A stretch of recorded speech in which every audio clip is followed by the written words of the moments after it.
కూటమి ప్రభుత్వం petrol diesel ధరల్ని విచ్చలవిడిగా పెంచి సామాన్యుల నాటి విరుస్తోందని అరకు ఎమ్మెల్యే రేగం మత్స్యలింగం తీవ్ర ఆగ్రహం వ్యక్తం చేశారు. ఇంధన ధరల పెంపును నిరసిస్తూ అరకు నియోజకవర్గంలో వైసీపీ ఆధ్వర్యంలో భారీ నిరసన ప్రదర్శన నిర్వహించారు. అరకు ఎమ్మెల్యే క్యాంపు కార్యాలయం నుండి తహసీల్దార్ కార్యాలయం వరకు భారీ ర్యాలీ నిర్వహించారు. అనంతరం స్థానిక పెట్రోల్ బంక్ వద్ద వాహనానికి తాడు కట్టి లాగుతూ వినూత్నంగా నిరసన తెలిపారు. పెంచిన ధరల్ని వెంటనే తగ్గించాలని డిమాండ్ చేస్తూ డిప్యూటీ తహసీల్దార్ సివేరి సురేష్ కుమార్ కు వినతి పత్రం అందించారు. ఇంధన ధరల పెరుగుదల వల్ల ఏడాది కాలంలో రాష్ట్ర ప్రజలపై ఏకంగా 3,390 కోట్ల అదనపు భారం పడుతుందని ఎమ్మెల్యే మండిపడ్డారు. ఈ పెంచినటువంటి ధరలకి అంటే పెట్రోల్ ధరలకి డీజిల్ ధరలకి పెంచినటువంటి సందర్భంగా మరి మా పార్టీ శ్రేణులు అలాగే అందరికీ అలాగే అంటే మీడియా మిత్రులందరూ కూడా నమస్కారం. మరి ఈరోజు రాష్ట్రంలో మరి కూటమి ప్రభుత్వం వచ్చిన తర్వాత రోజుకి ధరలు అయితే పెరుగుతూ ఉన్నాయి. మరి ఇక్కడ సామాన్య ప్రజలు నడ్డి విరిసేటటువంటి పరిస్థితుల్లో కనిపిస్తూ ఉంది. నిన్నటికి నిన్న మరి డీజిల్ ధర అలాగే పెట్రోల్ ధర కూడా పెంచడం వల్ల ఈరోజు సంవత్సరానికి సుమారు 3,391 కోట్ల రూపాయలు ఈ ప్రజల మీద భారం పడతా ఉంది. అయితే ఎన్నడూ లేనటువంటి విధంగా ఏ రాష్ట్రంలో లేనటువంటి విధంగా ఈ ఆంధ్ర రాష్ట్రంలో ఈ కూటమి ప్రభుత్వం దోపిడీ చేస్తూ ఉంది. దీన్ని ప్రజలంతా గమనిస్తున్నారు. ప్రజల నుంచి వ్యతిరేకత వస్తుంది. మరి ఈరోజు కూటమి ప్రభుత్వం ఏర్పడక ముందు మరి ప్రజలకు ఎన్నో హామీలు ఇచ్చారు. ఆ హామీలు నెరవేర్చడం లేదు. సంక్షేమ పథకాలు అమలు చేయట్లేదు. మరి ఇక్కడ అంటే వివిధ దేశాల నుంచో లేదనుకుంటే కేంద్ర ప్రభుత్వం నుంచి కోట్లాది రూపాయలు అప్పులు చేస్తూ ఉన్నారు. కానీ ఈరోజు ప్రజలకు ఇచ్చేటటువంటి సంక్షేమ పథకాలు ఎక్కడ కూడా అమలు చేసినటువంటి దాఖలాలు అయితే కనిపించడం లేదు.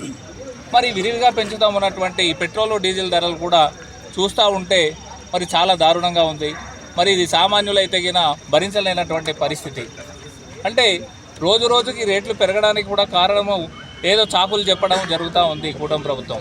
కానీ మిగతా రాష్ట్రాలకు చూసినప్పుడు వాళ్ళకి వీళ్ళకి ఉన్నటువంటి తేడా చూస్తే వాళ్ళు 5 రూపాయలు చూసుకుంటే వీళ్ళు 10 రూపాయలు పెంచినటువంటి దాఖలాలు మనం చూస్తూ ఉన్నాం. కాబట్టి ఇప్పటికైనా కూటమి ప్రభుత్వము మీరు చేస్తూ ఉన్నటువంటి అనాలోచితమైనటువంటి విధానాలు అయితేనేమి, అలాగే మీరు చేస్తూ ఉన్నటువంటి అరాచకాలు అయితేనేమి, అలాగే మీరు దోపిడీ చేస్తూ ఉన్నటువంటి దోపిడీ విధానాలు అయితేనేమి మీరు అరికట్టాల్సినటువంటి అవసరం ఎంతైందో ఉందని చెప్పేసి వైఎస్ఆర్ పార్టీ డిమాండ్ చేస్తూ ఉంది. ఏర్పడిన తర్వాత మరి ఇప్పుడు ఉన్నటువంటి పరిస్థితుల్లో ఇప్పుడు ట్రెండింగ్లో ఉంది. ఈరోజు రాష్ట్ర ప్రజల యొక్క సామాన్య ప్రజల నుంచి ఎంత దారుణంగా శ్రమ దోపిడీ చేస్తుందనే దానికి ఇదే నిదర్శనం. ఈరోజు పెట్రోలు అదేవిధంగా డీజిల్ కానివ్వండి, అలాగే వంట గ్యాస్ కానివ్వండి, ఆయిల్ కానివ్వండి, పప్పు కానివ్వండి, ప్రతి దాంట్లో కూడా నిత్యావసర సరుకుల్లో భాగంగా ఈరోజు విపరీతంగా పెంచేస్తున్న పరిస్థితి ఈరోజు చూస్తూ ఉన్నాం. మరి కూటమి ప్రభుత్వం ఏర్పడిన 6 నెలల నుంచే దోపిడీ అనేది ఈరోజు ప్రారంభమైంది అని చెప్పక తప్పదు. ఈరోజు రాష్ట్ర ప్రభుత్వంలో ఈ రాష్ట్ర ప్రజలు ఈరోజు ఎంతగానో నష్టపోతున్నారు అనేది ప్రతి ఒక్కరికి కూడా అర్థమవుతుంది. ఈరోజు కరెక్టే కేంద్ర ప్రభుత్వం లేదనుకుంటే మొన్న జరిగినటువంటి విదేశాల్లో జరిగినటువంటి ఏదైతే ఉగ్ర దాడులకి సంబంధించి ఈరోజు పెరిగిందనేసి ఈరోజు చెప్తా ఉన్నారు కూటమి ప్రభుత్వం వాళ్ళు. ఎంత పెరిగితే పక్క రాష్ట్రం వాళ్ళకి 3 రూపాయలు పెరిగితే మన రాష్ట్రానికి 5 రూపాయలు పెట్రోల్ ధర పెరిగిందండి.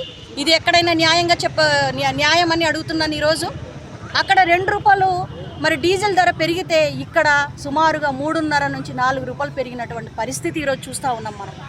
ఈరోజు ఈ విజనరీ నాయకుడికి ఇవన్నీ కనిపించట్లేదా అని నేను ఈరోజు ప్రశ్నిస్తున్నాను. ఆ రోజు యువగలం పేరుతో మరి ఆ రోజు నారా లోకేష్ గారు ఇచ్చినటువంటి పిలుపేటి ఒక్కసారి గుర్తు చేసుకోవాలని నేను ఈరోజు తెలియజేస్తూ ఉన్నాను. ఇవన్నీ గమనించినటువంటి మా వైఎస్ఆర్ కాంగ్రెస్ పార్టీ అధినేత మాజీ ముఖ్యమంత్రి వర్యులు శ్రీ జగన్మోహన్ రెడ్డి గారి యొక్క ఆధ్వర్యంలో పిలుపు మేరకు ఈరోజు మరి మా గౌరవ శాసనసభ్యులు రేగం మత్స్యలింగం గారి ఆధ్వర్యంలో అరకు కాన్స్టిట్యున్సీలో ఈరోజు వైఎస్ఆర్ కాంగ్రెస్ పార్టీ నాయకులు అదేవిధంగా ప్రజలు అనేక మంది కూడా ఇక్కడ హాజరవ్వడం జరిగింది.